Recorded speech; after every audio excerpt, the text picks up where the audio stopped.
Hi everyone and welcome to Safe Diving. So to celebrate 250 subscribers, I wanted to do a Q&A with some of your questions that you guys and girls have sent in so far. Now I usually try to get to your questions as soon as I see them, so you probably already know these answers to these questions, but other people might have the same questions and it'll be nice to elaborate on sort of some of my answers.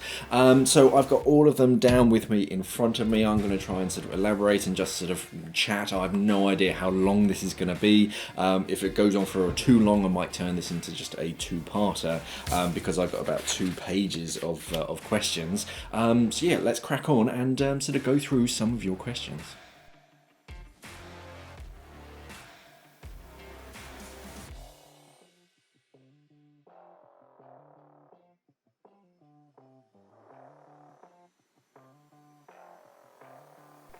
Okay, so first of all, this one is from What's in My Scuba Diving Gear Bag, where basically I talk about what's in my standard kit bag. So the first question comes from Harrison. They say, thanks, looking forward to seeing your other bags. If you want to, you can click a link up here and you'll see my other kit bags. Do you have an opposition to neoprene mask straps? So no. So in my standard kit bag, I have 2 masks. So the first one is an Atomic Venom frameless, and it just has a basic silicone mask strap on it.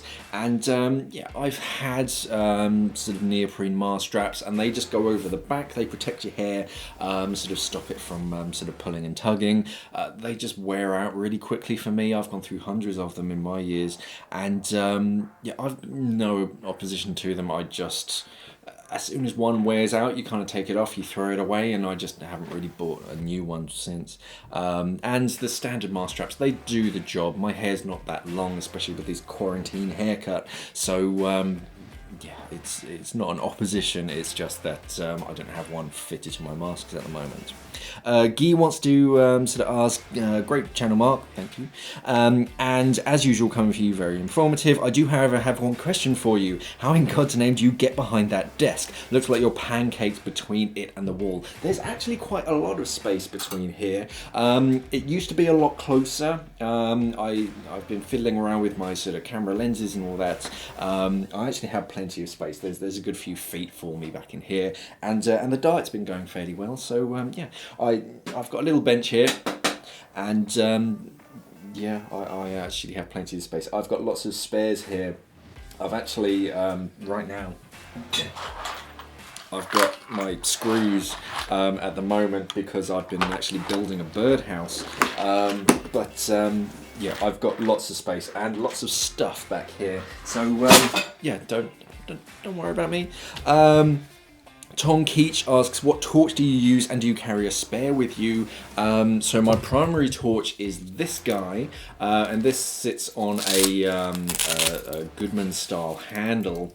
So I've got this this kind of soft, flexible Goodman handle, so I can grab hold of my torch, but I can still use my hand to untie knots or do whatever I want without having to physically hold on to the torch. This is an Exposure Marine a sub M3 or something. What I like about this is that it's pretty compact. It's very, very powerful. You've got about 1,000 lumens of power when I actually charge it up, but it doesn't have any buttons. It has like a, I don't know whether it's piezoelectric or something else, but it does have a sort of activator, so you can like push an area, but there's no mechanical buttons that can leak. So it's factory sealed, rechargeable battery on the inside. So yeah, that's my primary. When I'm not using that, that gets clipped off on a little bolt snap, because you guys know I love bolt snaps. That gets clipped off. I do carry a backup, and this is a Simply Scuba Mark 1 dive torch, and similar in specs as far as, oh no it's not, it's just very, very powerful. This is like 1,000 lumens and similar design, and yeah, nice and neat, factory sealed. It does have a button, and yeah, it's very, very powerful. It's powerful enough to be a primary on most of the night dives, but yeah, that will get you out of a lot of trouble. But yeah, they're my 2 sort of my torches, my illuminations that I carry with me. Ben would like to know, hey, do you have an opinion on the Ratio iX3M Pro Deep Dive computer? If you have, I'd love to hear it. Thanks in advance. So yeah, Ratio, I actually got to see Ratio dive computers a few years ago now, and they're a good brand. They're an Italian brand, a kind of a family brand, and where they're nice and sort of small, they can make changes really quickly and efficiently. So if they find a fault in their dive computer, or if they have an idea to upgrade it or something, they can do it really, really quickly. Bigger companies, they take a while to sort of make those big changes because they just have so much product out on the market. But yeah, Ratio, they just have countless features inside of them. I was actually looking, before I got my Perdix, I was actually looking very strongly at one of the Ratios because they're similar in design, the square ones at least, and they have color screens, they have everything that you need in it. But yeah, you go to their webpage and you can do everything from get like a weather report, you've got like a magnetometer and all sorts inside of it. So yeah, a good brand. I haven't used one in the water, I don't believe, but yeah, I'd be quite happy diving with a Ratio dive computer. And the iX3M Pro Deep, that's where I got a little bit lost because they have about 4 or 5 different versions of each of them. So you get the regular iX3M, and then you get the Deep, and then you get the Pro, and then you get the Tech, and then so trying to work out which one suited me best. A lot of it's to do with sort of gradient factors and sort of what you need in your dive computer. But yeah, even the basic one will do a lot of your diving unless you are going very, very deep down. So yeah, they are a good brand and one that I definitely recommend. Next up, it comes from the video how to make your basic spool into a kickass spool. Could you show how you prefer to then connect that spool to your DSMB? Thanks for another fellow cold water diver. Let me get a DSMB and a spool, and I will show you.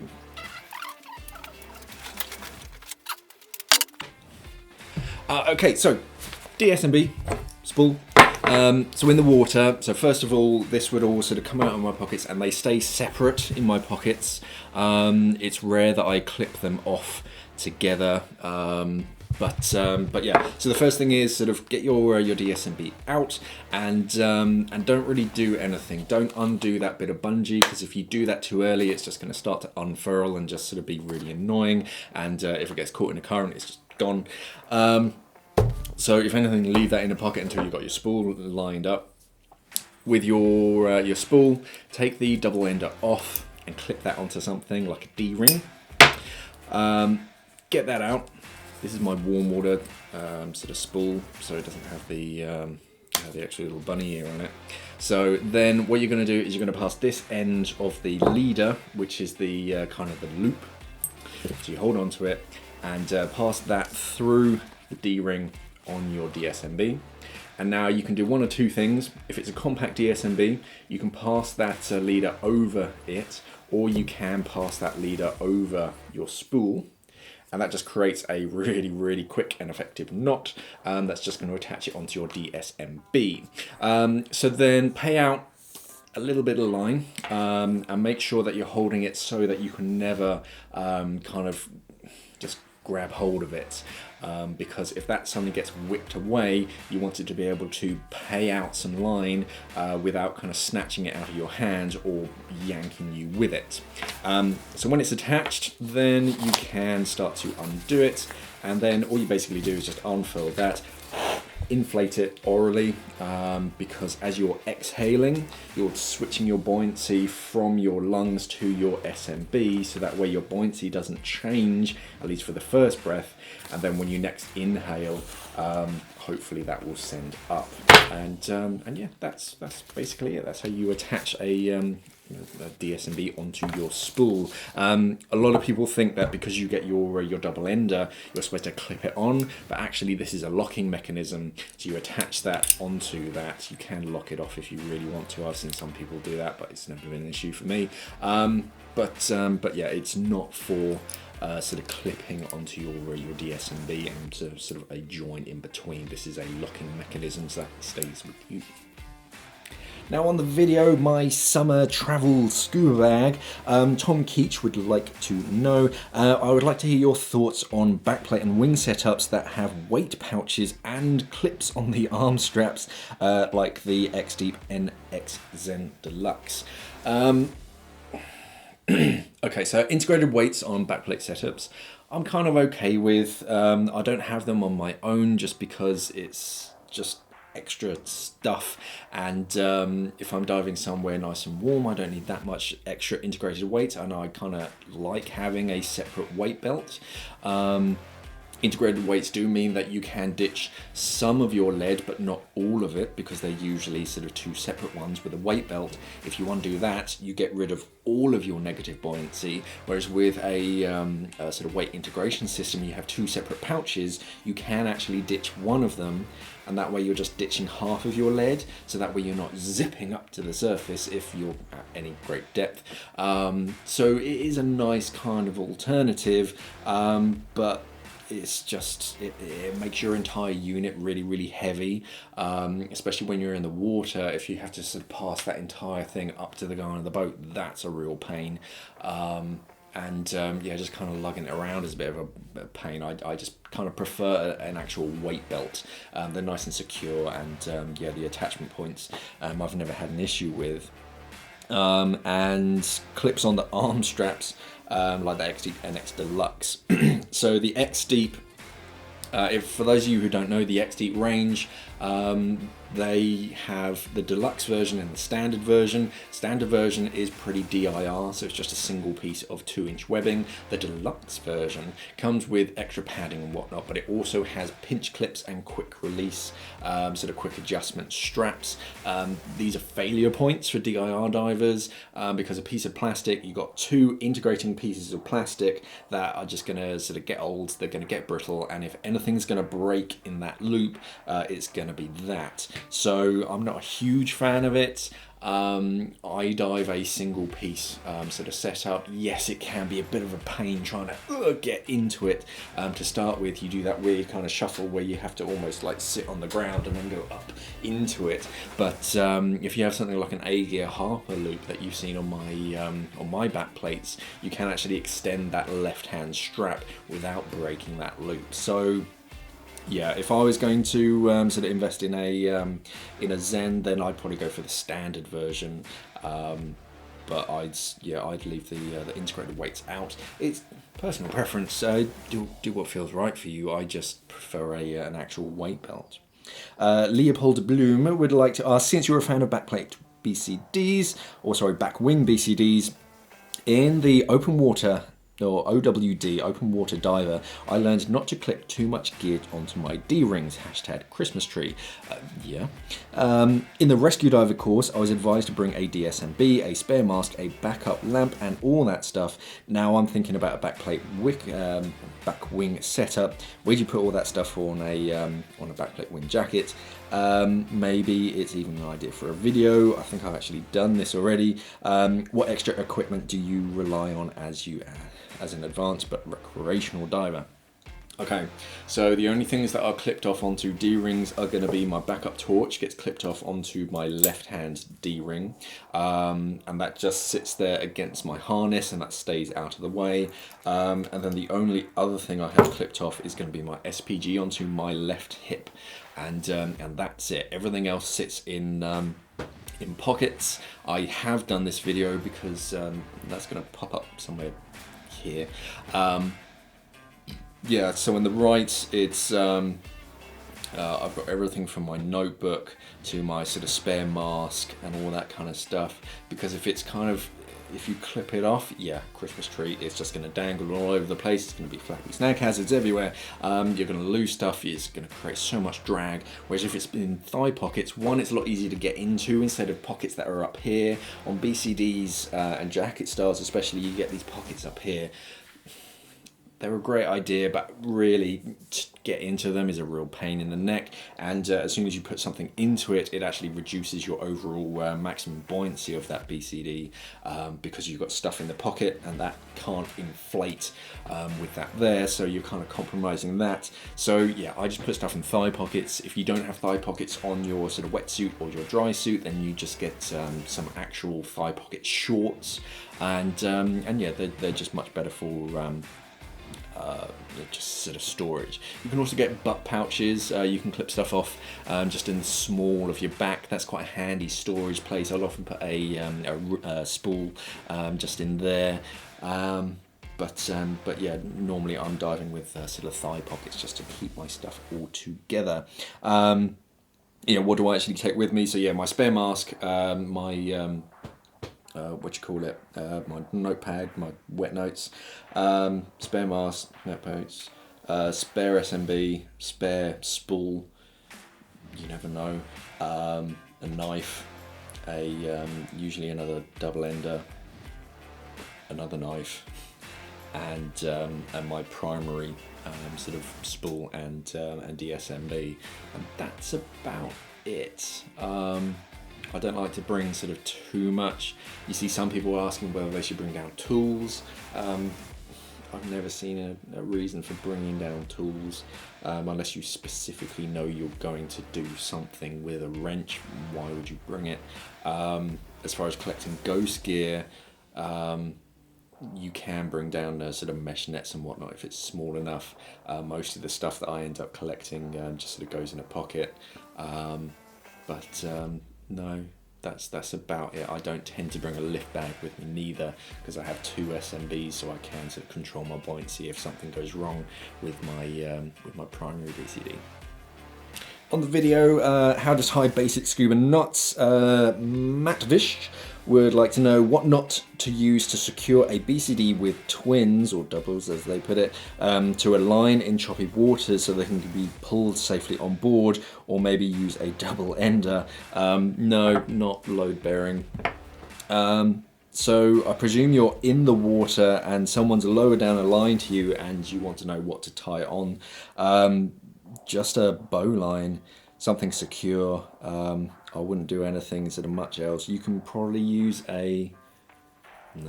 just a bowline. You want something really secure, and leave them inflated, leave your twins inflated, just in case something does happen. I've never had it where someone's physically pulled up my twin set. That's a very privileged sort of way of getting out. The way that I've got out has been on lifts. Most of the dive boats I've been on have actually had lifts at the back of them in the UK, and you step on it and it lifts you out of the water and you just shuffle out, which is very, very civilized. But yeah, I'd just use a bowline. Take it off, sort of make sure you're not negatively buoyant, and yeah, inflate that, attach it sort of quite securely. I'd probably want to attach it almost to the back plate instead of the manifold. Maybe just like a really big bowline, sort of around sort of both valves and kind of looped over, so it's really strong and secure, and then as they hoist it up, it's not putting any sort of extra sort of weight on sort of any one particular valve. On the video, my cold water gear, Gavin Williams asks, "Hi Mark, do you keep your gear stored in bags in between dives, or do you store it all hung up, etc., and then pack it when you're heading for a dive?" Most of my stuff stays in my bags. So I'll sort of get home, I'll take everything out of the bags, and then I'll sort of wash it all really thoroughly, because salt and just nasty stuff gets in everywhere, and then dry it thoroughly, then inspect it, because that's when the salt crystals, you'll sort of see it, and then when it's all sort of really super cleaned, then it goes back in the bags, and then it gets put in storage. If some dive equipment is exposed to the ozone, it degrades a bit faster, so actually putting them inside an airtight place is kind of the best. Keep it in the somewhere shady, somewhere nice and cool, not too hot, not too cold.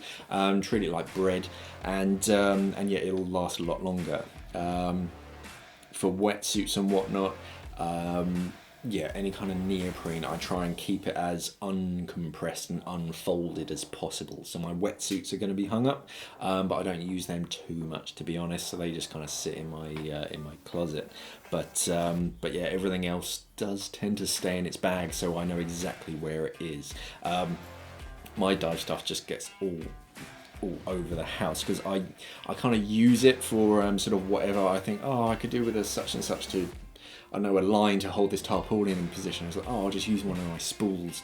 And I went through a few seasons of just kind of my stuff just going everywhere. So I thought, nah, I'm just going to keep it in the bag so that way it's nice and secure. I know exactly where it is, so that when one of my friends calls up and says, oh, do you want to go down such and such? And I'm like, yeah, I can just pick up the bag and go instead of just turning the entire house upside down trying to find my backup mask or whatever.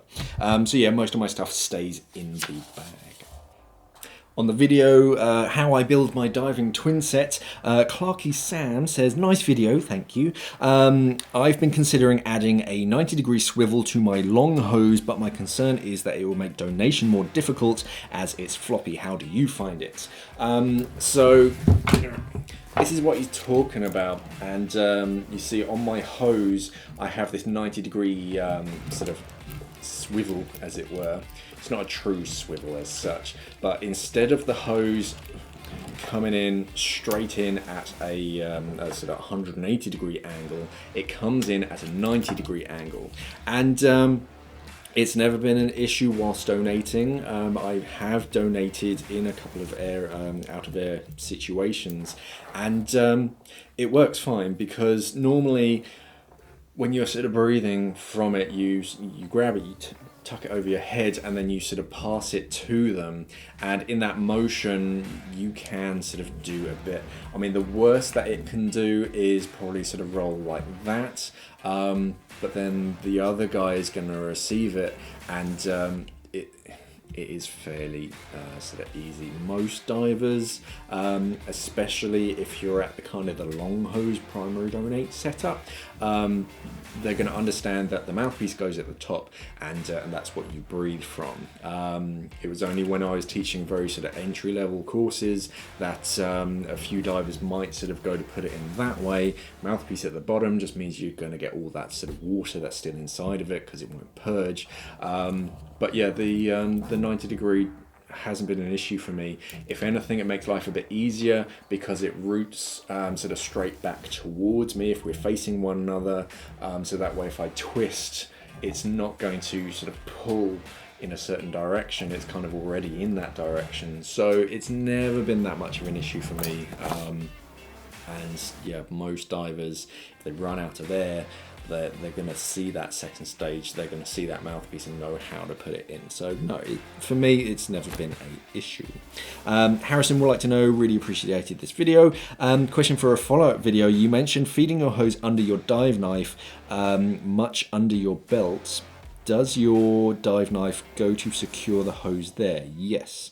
I also noticed that you have a hose retainer in your kit. What is your preference between the two? So my knife is usually always on my hip, on my sort of right hand side. It's over there somewhere, so I won't go and grab it. But yeah, so my hose will route up and around, but then down, and it won't go underneath my belt, it'll just go underneath the knife, because the knife kind of dangles down a couple of inches and creates a bit of a sort of a hook that you can trap this hose under, and that just means that this hose, because especially it's my flex, at least I think it's my flex, it's a braided hose at least. Braided hoses are a lot more sort of light. They're more buoyant in the water. So especially the longer hoses, you've got more air volume inside of it. This really wants to float up at times. So tucking it underneath, it's really annoying me at the moment. Tucking it underneath a knife just sort of keeps it close to your body and stops it from sort of floating away.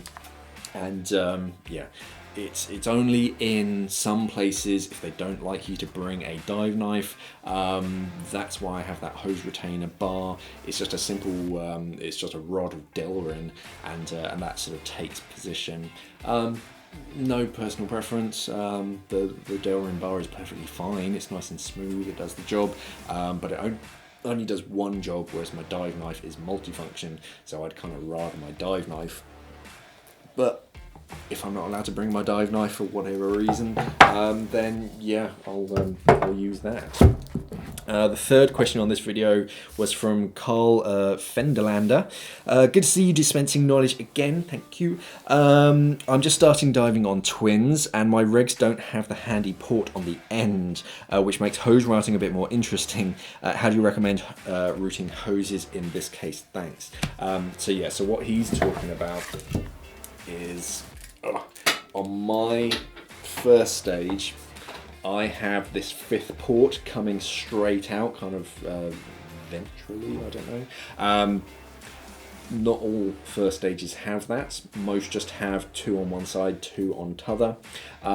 So the thing is that the 2 low pressure ports, or the lower ports, your high pressure and your low pressure ports, are kind of all that you need. So in this case, I'd have a very similar setup, except this hose would come out of this low pressure port. Nothing comes out of the top, because in an overhead environment, that's going to be the first thing to bump into something.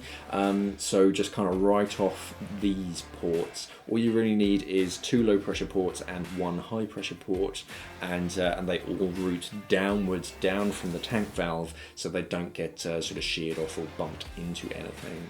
I mean, if you take a look at the Apex Tech 3 regulators, they're built for twins, and as you'll see, they only have low pressure and high pressure ports on one side of them, so that all the hoses route straight downwards. So yeah, that's how I do it. You do get a few sort of odd sort of bending, because you have to cross over at a certain point, but yeah, it's not the end of the world. Just keep an eye on your hoses, make sure that if they're bending a bit too much in a certain area, they don't bend and crack or damage themselves.